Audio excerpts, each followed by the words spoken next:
Let me ask you a question. Do you realize that as a Black woman, your voice is as viable and important as any other voice out there? Well, I have a guest who helps women to amplify their voices, particularly Black women, but all women. And she's going to tell us why that is so important, what we can do each and every day to live in our full power, amplify our voices, and influence others. Stay tuned to the Secret Formula of Femininity for women who want to live a more feminine, fun, and fabulous life. I'm Dr. Nicole Montero, your host on this weekly journey to unlocking your inner radiance, nurturing fulfilling relationships, and becoming the best version of yourself. Welcome back, everybody. I'm your host and guide on your journey to tapping into your feminine essence, Dr. Nicole, and I am joined by an amazing guest who's going to talk all about the importance of learning to amplify your voice, particularly as a Black woman, but as just a woman overall. And her name is Monica Wisdom. I cannot wait to dig into this conversation. I'll just tell you a little bit about Monica. Her journey has been nothing short of remarkable, and her multifaceted career has taken her through various industries through miracles and grace. Her adventurous spirit has led her to the worlds of cosmetology, publishing, and the music industry. All of those where you get to amplify your voice. And she is the founder of Black Woman Amplified. Monica, welcome to the Secret Formula of Femininity. Thank you, Dr. Nicole. It is great to meet you, and I'm happy to be here with everybody. Yes. So, I always love to start with the story. Like, share the story behind Black Woman Amplified. What inspired you to create this platform? What is it in your story and your experience that said this needs to be out in the world? Well, many factors. The main factor is when I was young, I grew up in a very toxic house Mm, and I didn't feel protected. And I'm Gen X, so back then there was no services, there were no mm, places where young people could go if they needed help with things that were going on in the house. So when I got older and I realized, huh, there needs to be a place where we can heal, come together, learn about ourselves, evolve, grow, and be all that we can be. So I wanted to create something that the 13-year-old inside of me wished she had. So I mm, created Black Women Amplified. And the spark of it was actually a conversation I saw on the news during the time that Hillary Clinton was running for office. And they did a story called The Female Factor. And the female factor, um, everybody was asked a question about what they thought about a woman running for president, and there was not one Black woman included in the special. And so I said, well, if they're not going to listen to us, let me create a space where we can listen to ourselves mm-hmm, and then share our perspectives with the world. So, two factors. One, I wanted a place where women like me could be seen, heard, and appreciated. And two, to put our voices out into the world because it seemed like at that time nobody wanted to hear us. mm. So it's like that combination of your personal experience and then also seeing a need out in the world. That is so powerful. Tell Mm-hmm. us about Black Woman Amplified. What is it and what exactly does it do for women? Black Women Amplified started off as a blog where I shared my stories. Mm-hmm. And then one day I got a call from a publishing company and they wanted me to interview one of their writers, Jane Allen. Mm, And then the podcast started and things just moved into a space where not only could I share my stories and my perspective, but help other women share their stories as well. So it started because we needed spaces for us to be heard. And then it evolved into a women's empowerment company. So we also do trainings and I create journals for self discovery because self discovery is a big part of my healing. mm-hmm. And I also do one on one coaching. So what it does is I use the vehicle of storytelling to help women discover themselves. Mm, Because not only do we have a story, we have the power to transform our story. We don't have to live the life that we lived at 15, at 18, at 22. We can at any moment decide to write a new chapter and move into the story that we've always wished we had. that's so powerful. As you're talking, I'm curious to hear more about your story. Like, what is a story of yours that you share with the women you work with that shows how you rewrote the script? Like, what is something that happened or that you said, I can't continue to repeat this or see myself like this? And how did you transform it? Well, I transformed, like I say in the opening of my podcast, I Mm-hmm. transformed my challenges into my triumph. Mm-hmm. So as a young girl, I was, like I said, I grew up in a very toxic relationship. I grew up in all levels of abuse, emotional, physical, psychological. I grew up in a good family, Mm, but when the door was closed, there was a lot of other things happening. And it impacted, as you know, as a doctor, it mm-hmm. impacts everything that you do. Trauma impacts every decision that we make. And most importantly, it impacts how we see ourselves. Mm-hmm. So for me, it was a situation of I had to build my self worth.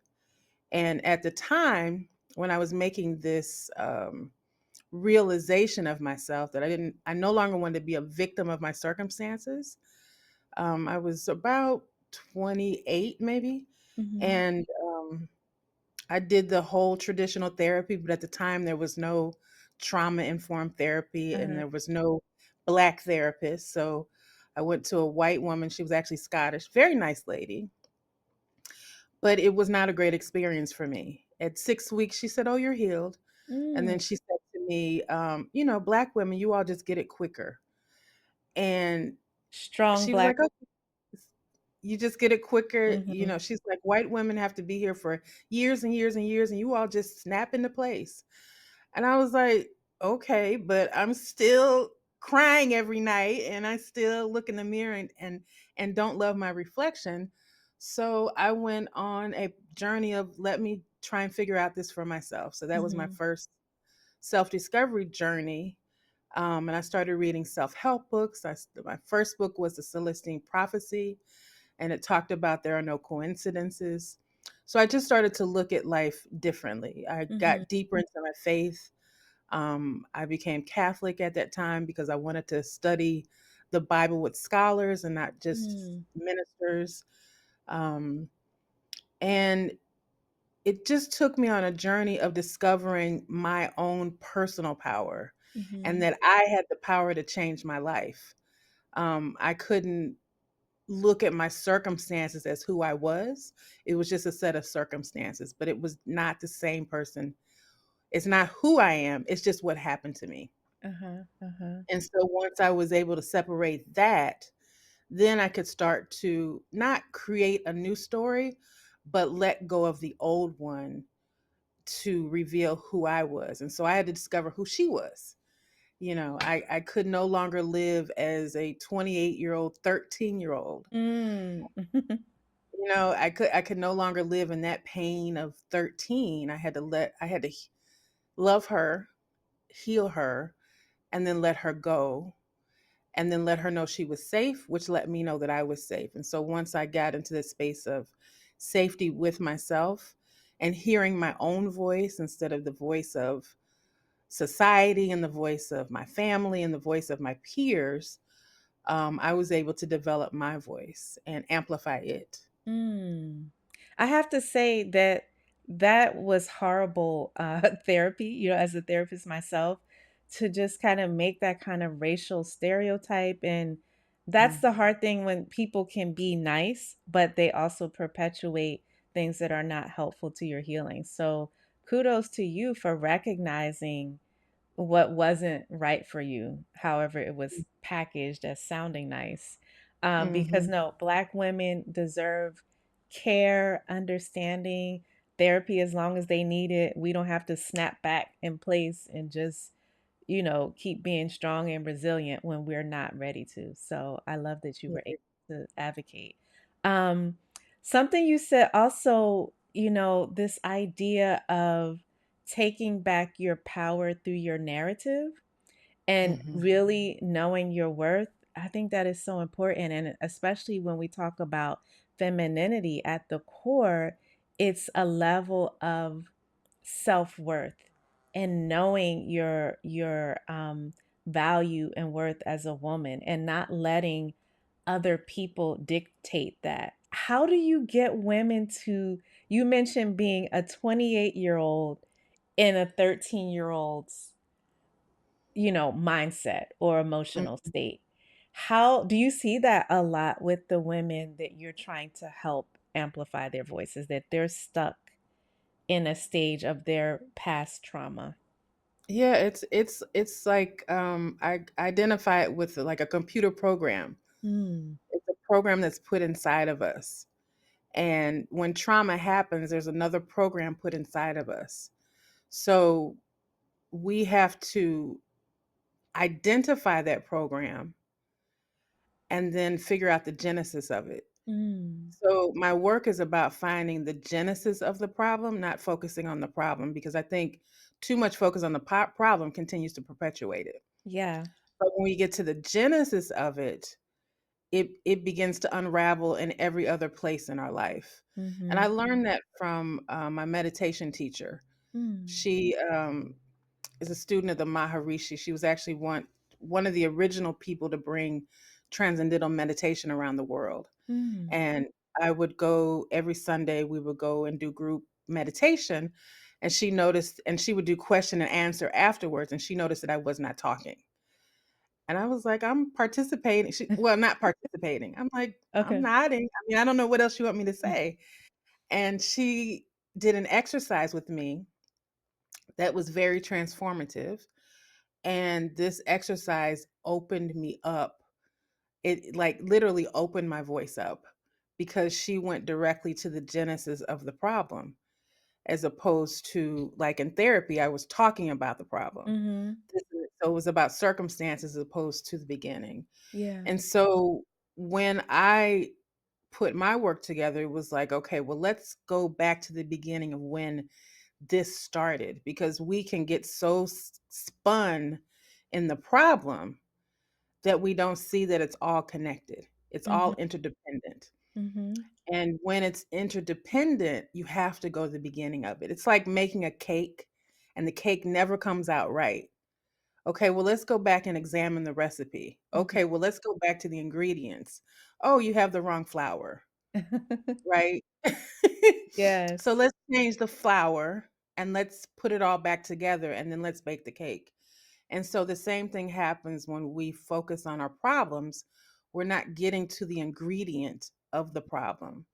So I use a person's story to let's get to the ingredients of the problem. Mhm, And so if somebody said to me, Monica, why are you, somebody would say to me, why is your mouth so smart? You're like, why are you so sarcastic? Well, that kind of humor was a mask for my pain. So it's like, well, where did that come from?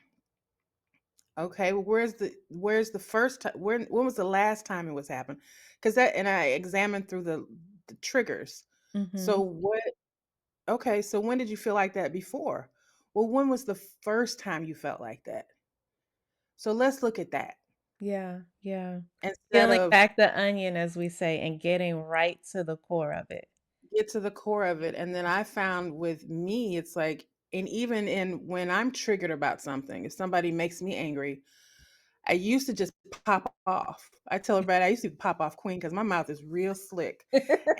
You have the It's clapbacks real like slick. this, huh? Yes, like because as black women, we're always in protective mode. Mhm. So we're always on an 8. I said, I don't want to live my life being on an Yeah. 8. I need to at least be on a 5, a 4 or 5. I don't know if Mhm. I maybe when I get to a 1, maybe I'll You're be like 80. complete zen, yeah. Yes. When you get to that 1, it's like nothing bothers you. Mhm. But it was a situation. So when I'm working with, I go through their story, and then when people are telling me their story, I can pinpoint the places, and then I take them back, and then take them back, and then take them back. Let's go to the first time you felt like this. Mhm. And then I help people see, well, let me show you, let me connect the dots to this because it's all connected. Mhm. We tend to look at life as individual moments and not from a holistic perspective. So when you look from a holistic perspective, this is the work you do. Mhm. You see the dots. Yeah. And I just help people see the dots. And that's so So powerful though, because most people don't even have the time, the opportunity, or right. someone that will have that outside perspective to help them see the dots. And they're just going from one dot to the next, not even Mhm, recognizing that it's a pattern or that it's a story that they're mhm. playing out. They don't have the time, energy, or perspective to do anything else. Yeah, And because we get caught up in the busyness of life. Mhm. We're raised to believe that if you're busy, you're successful. If you're hustling and you're grinding, that shows that you're doing the work. Um, and I know you talk about a lot of femininity, but that's a very patriarchal, masculine way of being. Yes. And if we get into that hustle and grind, it keeps us busy from hearing our own voice and our own intuition and our own wisdom. So we have to slow down. So that's why you call a therapist or you call someone like me who can walk you through a process and to look at life from a different perspective. And that's when the healing begins. Mhm. When you shift your perspective. So what you talk like this whole idea of rewriting our stories and shifting our perspectives, why do you feel this is so important in particular for Black women? Because we've been told our whole lives who we were. We've been told our whole lives what we're supposed to do. Mhm. Um, when I'll go back to culture and history. History, our parents went through Jim Crow. They knocked down the doors in civil rights, and they told us to go forth with no instruction and no guidance, except this is what you're supposed to do. You're supposed to go to college. You're supposed to get married. You're supposed to have kids. You're supposed to have a house. You're supposed to do this. So we all did it. And then we get to 45, 40, 50, and it's like, is this all there is? Is this Crashed. what I did all Like this work for? Uh-huh. And then you're like, well, what am I going to do now? And then we start trying to make something up. We've Mhm. never asked ourselves two questions. Are you okay? And what do you want to do? So that's when I talk about we get to rewrite our story. We get to Mhm. write our next chapter because now we have all of these experiences, we have all of this knowledge. People used to say, well, if I could do it all over again, well, you get to. You get to do it all over That's the again. thing we don't that's the power. I love that you said that. I think that's the power that we relinquish, the Yes. ability to start over wherever Yes. you are. It doesn't have to keep like we almost live as it. Remember that movie Groundhog Day? You wake up and Yes. it's the same thing over and over. That's how we live sometimes. Yes. This We is don't how we realize. live, and we call it tradition. Mhm. Well, this is how I've done it, and this is how I'm always going to do it. Well, maybe you don't really like sweet potato pie. How do you really know you like sweet potato pie? You haven't tried any other pies. Mhm. So Mhm. you haven't tried any other parts of life. I used to hear women all the time when I worked in the hair industry because I've always traveled. Mm. And they're like, I can't believe you would get on the plane by yourself. I said, well, if I wait on people to get on the plane, I will be sitting at home. So just get on a plane. You'll meet new people. Yeah, yeah. Why I wanted to, and we get into this romanticized way of life. We get into this Disney life. Idealized. Mhm. What did you call it? Oh, We get Disney. in, Yes. yes, we get Very into Disney idealized. life, and Mhm. he's gonna take me, and we're gonna do this, and we're gonna do that. You can do that, and maybe you meet Prince Charming along the way. You don't know, Mhm.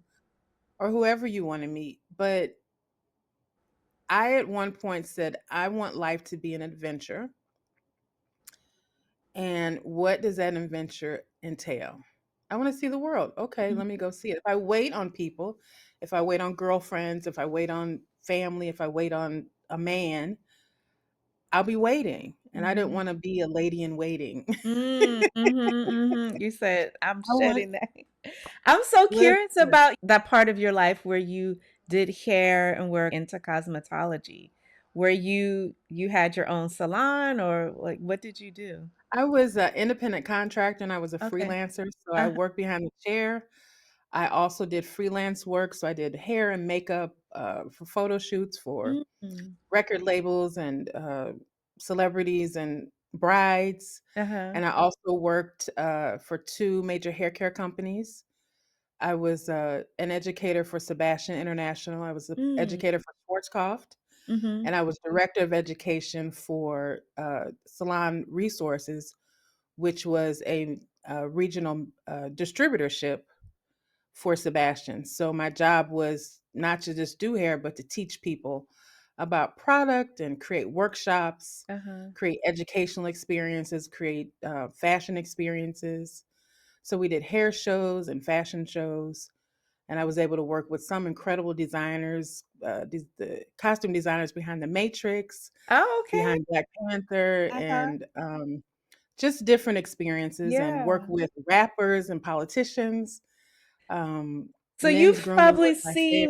seen and what you said men's grooming is your favorite? Men's grooming, Uh-huh. instead of Yes, yes. girl styling, it's called men's Uh-huh. grooming. Okay. I was I able to can work with politicians and Uh-huh. rappers, and I like working with the guys. They're fun. Okay. So look, a lot of women wanna know what's the inside scoop. But like I was when you were talking, I was thinking you have probably heard it all because you Yes. become when you're working on someone, it's you're not a fly on the wall, but like people get so comfortable that they probably just share a lot either to you or around you. Having interacted with and worked with so many people, you start to get a sense of the patterns of human happiness and human Mhm, distress. So I'm mhm. curious about like with all the people you work with from all walks of life, what are some main principles that you glean from that? Like what is the key to happiness and also what do we do that continues our own suffering? We relive our suffering. I'll start Mhm, with that. mhm, We relitigate our suffering over and over and over again. mhm, I'll use an example of myself when I look back when I was in a state where I needed to release the energy of my father. My father passed when I was 27. mhm, And this is a long story short, but my mhm, friend was talking about it, and he asked me if I ever go to my father's grave. I was like, "Well, no, his ashes are right here. He's right here." mhm, And he said, "You need to let him go." And I said, "I need to let him go? That's my daddy." mhm, Just not even thinking about it. And what I realized in that letting go process is that every man that I dated was a carbon copy of him. So mm, every issue that I had with them were issues I had with him. Powerful yet unavailable. Hustle, hard work, but not attentive. So that shift for me is the same thing I see in everybody. We don't realize that everything is interdependent. The mhm. decisions and choices we make are the same things that we have problems with. Like therapists say, well, let's go back to your childhood. And people Everything's get still in mad your like head. but it's like Right? Like, no, but you don't understand. But he da, da, da, da. Well, Mhm, who in your family acted like that? Oh, that was my mhm, grandmother. Oh, that was my aunt. So the things that I see is that we perpetuate our suffering. mhm. And it's not until I somebody shattered that bubble that I could see, oh my God. Like, And I'm so let me literally say, holding on to it right here in my living yeah, room. I'm literally holding on to this pain and this Mhm, and good and the bad, not just mhm, the bad, but just yeah, the whole experience of my dad 20 something years later, it's still right here. And he and I had to go through a freeing process. mhm, And I had to free him, and I had to free myself of that programming that his life put into me so that I could see myself in a whole new way. So, what we do is we carry that trauma, but we tend to carry it as a badge of honor. We should Mhm. honor it, but also honor the fact that we can let it go and move on to Mhm. something else. Mhm. Because I always say that God cleans your plate so that you can receive better food. And if Mm. we keep putting new food on a dirty plate, we're always going to be sick in some type of way. So we Mhm. have to clear that energy. So I see the same thing in everybody. It doesn't matter. Here's the one thing I know. It doesn't matter if you're sitting in a house in Malibu, Mm. driving in a Bentley, or if you're standing on the street corner. Uh-huh. Emotion is emotion is emotion. Pain is pain Mm. is pain. Mhm. Insecurity is insecurity is insecurity. Mm. Some of the most put together people that you have seen, I could ask a question, they would break down They're crying. just uh-huh, uh-huh. Like, because I know I offered a space where people could be felt safe and feel vulnerable. And so no matter what they drove in, no matter what they had on, no matter what handbag they had, Mhm. I could ask the question, "How are you doing?" And they knew it came from a sincere place and I didn't want anything from them. Yeah. Tears. Sometimes when women got on my chair, it would take me 30 minutes to just calm them down To even be able to do to even the be able to uh-huh. get their hair done Yeah, yeah. because we carry so much pain. Mhm. We carry so much trauma and we live in a society that sees us as strong. So Uh, we can't even open up to our pain. yeah. So, I know you see it in your practice Yeah. all the time, but it doesn't matter. Men, Mhm. women, Mhm. everybody in between, emotion is emotion. Yeah.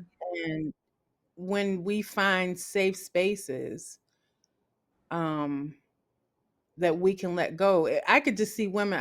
I couldn't wait to get here and talk to you. The other thing that I realize is most people don't have really good friends. Mm. They A have what do lot you of call them? people, I call them they people us, we have a they're peanut gallery around us that yes, is not we sincere. it's not they're not friendships. Uh-huh. I think we take the term friend way too lightly.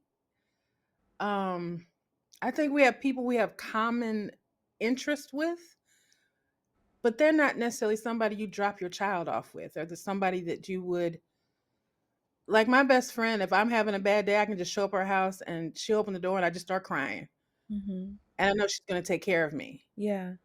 A lot of people don't have that. They have Mhm. people they hang out with, they have people they go on trips with, but they don't really know each other. Mhm. So I don't know what that is, Yeah. but I see it everywhere. Well, I was I see it thinking as everywhere. you were, yeah, talking that like so much in society is focused on a Mhm, superficiality. So the idea that if we get these material things or we get these titles or we get this degree of wealth or whatever, that all other issues will disappear. And sometimes even with relationships, it's about the appearance. So if I have my girl squad or I have this relationship without really digging deeper to see, first of all, like you said, what patterns, what unhealthy patterns are we mhm, recreating with these decisions we're making in these relationships? But I'm also thinking that the role you served, even before Black Voices Amplified, Black Woman Amplified, just being that safe space for the people that you were doing, their hair, their makeup, whatever, I'm sure that they still remember that to this day. women will come up to me and say, "You changed my life." I was like, "'Cause you had a cute haircut?" They were like, "No, I listened to what you said." Mhm. And I was like, I had one woman come up to me, she's like, "Monica, I did it." I said, "You did what?" She said, "I quit my job and I started my company, and now I'm doing blah, blah, blah, blah, blah." I was like, "Oh, that's great." She said, "You told me to do it." You're like, "Oh, And I I don't was even I'm like, remember." "I did that." But Mhm. it's interesting because that goes back to me not seeing my worth. Not seeing how I you just impact people like that. didn't see it at all. because I didn't have the life that society said I should have. I Mhm. didn't go to college. I didn't, pursue getting married. I didn't have children. All of the things that they said we should do as women, I went the other way. I was like, "Oh no, that's not my life." But Mhm. that was a decision I made because of the household I grew up in. So it's Mhm. all connected. Mhm. But Yeah. it wasn't until I started hearing feedback from other people, I was like, "Oh." And then I have a close circle of girlfriends, and they were like, "Monica, this is what you always do." And because I always wondered how come I could go to the nail shop and say, "How are you doing?" And people would tell me their whole life story. I'm like, "I Mhm. just want to get my nails done." You gotta go with the sunglasses sometimes. I Sometimes I just got walk to wear around the with sun hat and glad, yes. and just put your hand out. It's just like, I don't Yeah. see you. But it's a And gift, so, but you finally yes, recognize the power yes, of that gift, that superpower yeah, you have. Mhm. You can yeah. hold space. That's yeah. I see it now, Mhm. but it was years I didn't see it, and I was like, and I used to think in my head, I'm like, is something wrong with me? Like, why are these people? And then why are these people doing what I say? Who am I? Mm, mhm. But I had once I did my journey of self-discovery, I'm like, well, of course. Yeah, yeah. You know, Well, this I is feel this is like that's yeah, the one of the what I see with women, men as well, but women in particular is it takes us longer sometimes to see our true value and worth to the world. And Mhm, like you've influenced people and the sooner we can get ourselves to that point, the better the world will be. The level mhm, of nurturing, I heard you say you didn't get married, you didn't have kids, you didn't do this and that. But what I see and feel in you is a level of feminine nurturance that is mhm, so important in the world. And so thank God you got to really seeing your knowing your worth like truly, because then mhm. it's even more people that can be influenced positively. Yeah, we get to write our own story. Mhm. And I didn't know at the time I was writing my story, but looking back, it was like, oh, okay, this is what I did. It it physically having a child never appealed to me. And Mm. I blame school because we got to see it, we back then we had health class Oh, and they showed us a video of they childbirth. And it was the childbirth from like the camera was in the middle of the woman's legs and I was terrified. you're like, I "Zip couldn't watch that thing up." Jaws. I was like, here I am, a 10-year-old, and I'm like, this looks horrible. But I'm okay with it because I have three Mhm. amazing godchildren. I have great Mm. godchildren. I have little cousins who call me auntie. Mhm. So I'm able to experience You mother. motherhood in a different way. Mhm. Mhm. And I'm able to experience life in a different way. It might not look like what society wrote for me, but I got to write my own story. And we Yeah. all have that opportunity. Mhm. And that's why storytelling is so important to me because we get to write our own story. We get to ask Mhm. ourselves the question, are you okay? And what do you want? We get to answer those questions now. Yeah, we're very empowered, right, without always knowing it. Um, Mhm. Speaking of stories and narratives, what are some of the biggest cultural and societal narratives that hold Black women in particular back from living fully in their Let me truth tell and you also in something. their feminine energy? Listen, let me give you one that people are Uh-huh. going to be mad. Uh-huh. Black excellence, in my opinion, is a term of oppression. Mm. Come It with is it. a Come term on. it is a term of oppression because you don't get to make mistakes. Mm. You're You a superhuman. you have to be superhuman in everything you do. You don't it takes away from your creativity. It takes away from your vulnerability Mhm. because you don't get to tell somebody, "Oh, I just messed up. This ain't right." Mhm. Because you always have to present in a way of being For the black and group. Uh-huh. and the black excellence is determined by somebody else's rules of who you are. Mm. Typically, it's proximity to whiteness and it's compared to the greatness of whiteness. Mm. And if we're in Black excellence, it's truly you speak a certain way, you went to college and you did a Uh-huh, certain thing, you belong uh-huh. to this organization, you belong to that organization, you're winning all the time. That's exhausting. And that's I why we mean, well, it's like they say black don't crack, but they're saying they're finding on the inside we're falling apart. we are broke. Oh, you'll appreciate this. A couple of years ago, I went to Cornell University to get my certificate in women's entrepreneurship. Mm, And so I had never separated the idea of being a Black woman with being a woman. So I mm, always looked through the lens of race first. So this invited me to see something different and just see through the lens of gender. So for my project, I used Black Women Amplified as my project. And so I had to do research. And what I discovered was they don't do research on us. mm, We're not even worthy of the research. You know this as a therapist. mhm, They do not research us. So I found an article and I actually based season 3 of Black Women Amplified, the podcast, on this whole article of Black women are excluded from studies, important studies, due to racism. mhm, And we, like you said, we're broken on the inside. We get diseases and disorders 11 years before even Latino and Hispanic women. mm, Autoimmune disorders, heart disorders, all these different things. And I equate it to because we have the weight of this Black excellence on mhm, us, mhm, and we have to be stoic and strong all the time. When do we have a chance to cry except in our bedrooms by ourselves? mhm. Yeah, yeah, When do we get to say, I made a mistake? I didn't do this well? When do we get to say, I don't know how to do it? But try and figure it out. yeah, This idea of collaboration and learning escapes us. We learn to make ourselves better. But how about we just go learn to learn? Go learn to paint. yeah. Go learn to explore your creativity. Mhm. So that's what people call your femininity, but learn how to develop your intuition. Yeah. Learn a new language. Learn, we go to the arts as a duty. I'm going to Broadway. So I can show Yeah, everybody I'm that gonna go see so I can show it on Instagram that I was at Broadway. Why don't you go to a theater group and learn how to act? Mm, Explore life in a whole new way. But yeah.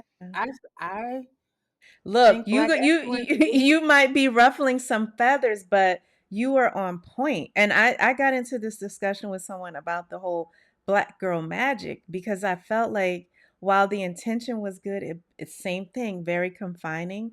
Because the two things we need in life to really flourish and get to that next level of self actualization, I believe, is playfulness, the ability, the space to play and the space to make mistakes Mhm. because you will never succeed or reach your next level without having made a mistake.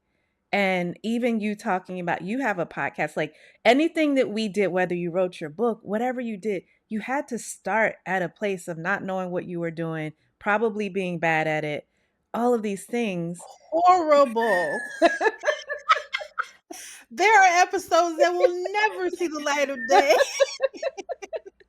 But if you never did it and you were waiting to be excellent and do it perfectly, you would have deprived yourself. And then also, I look at it as like cuz I'm very introverted, very shy as a child, but the more inner work I did, I was like if I don't use my voice, however imperfect, however scared, however whatever, I'm depriving myself, but I'm also depriving others because I think of all the people who influenced me.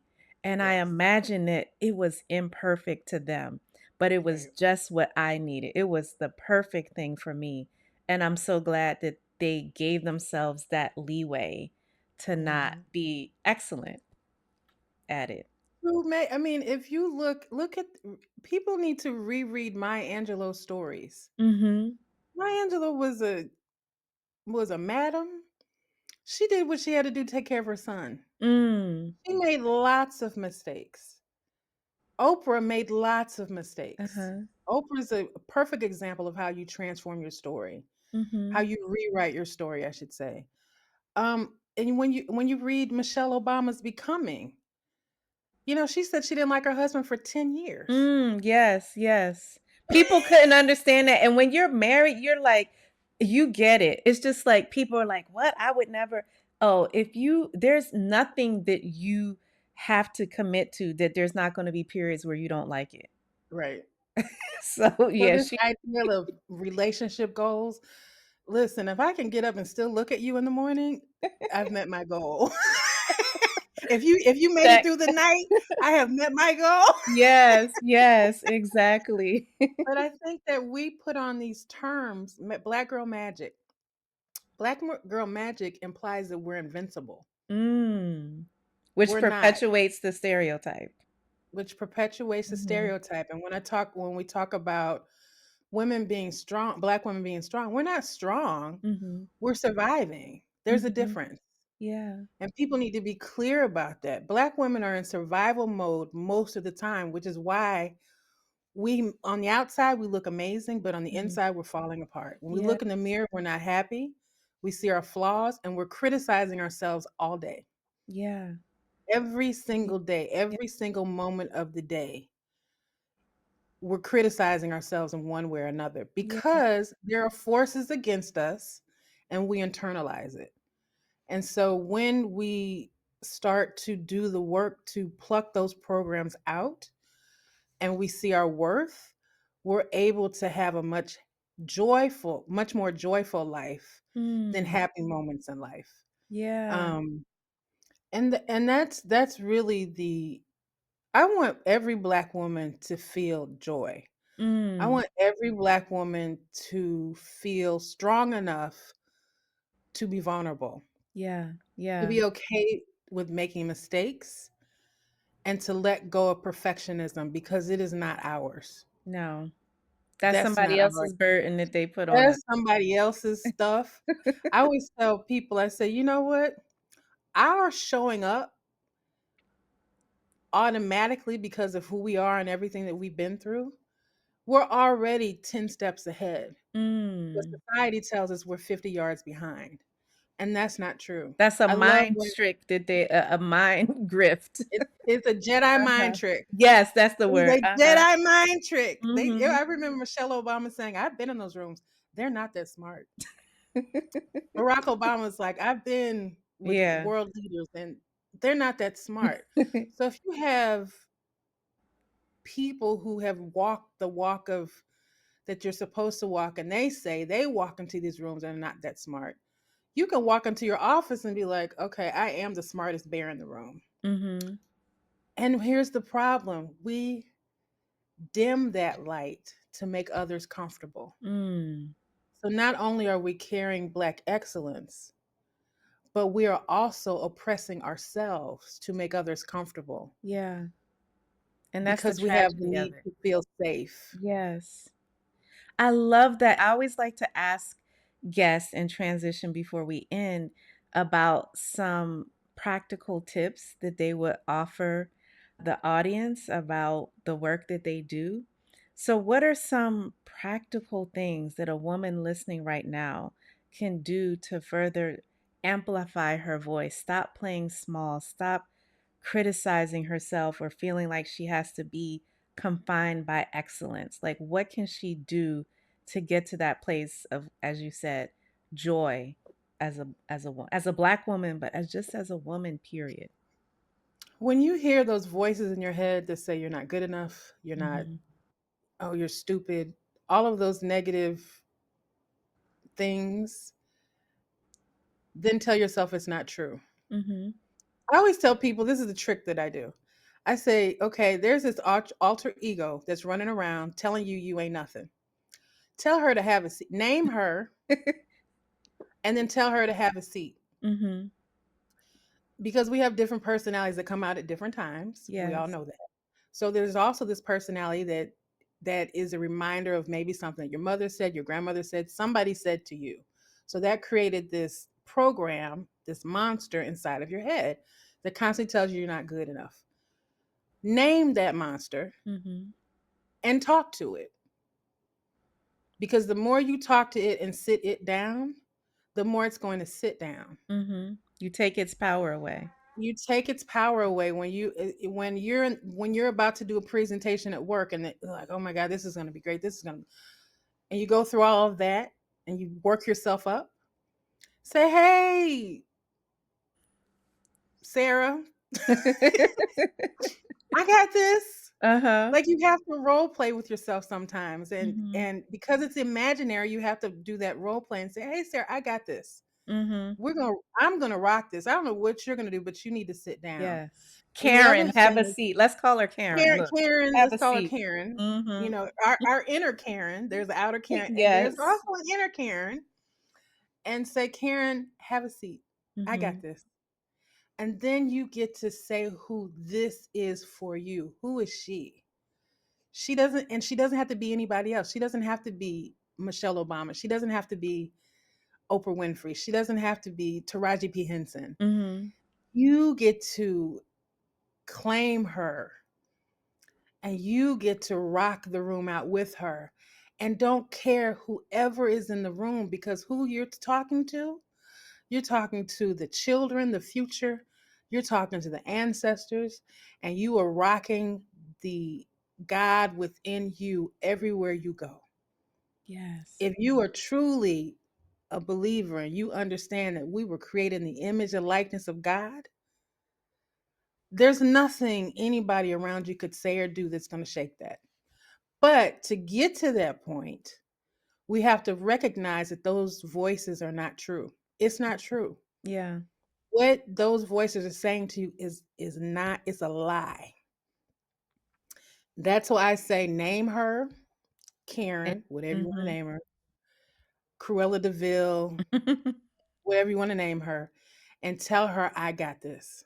So Yes. that you can begin to separate the voices and the programs from your true divine self.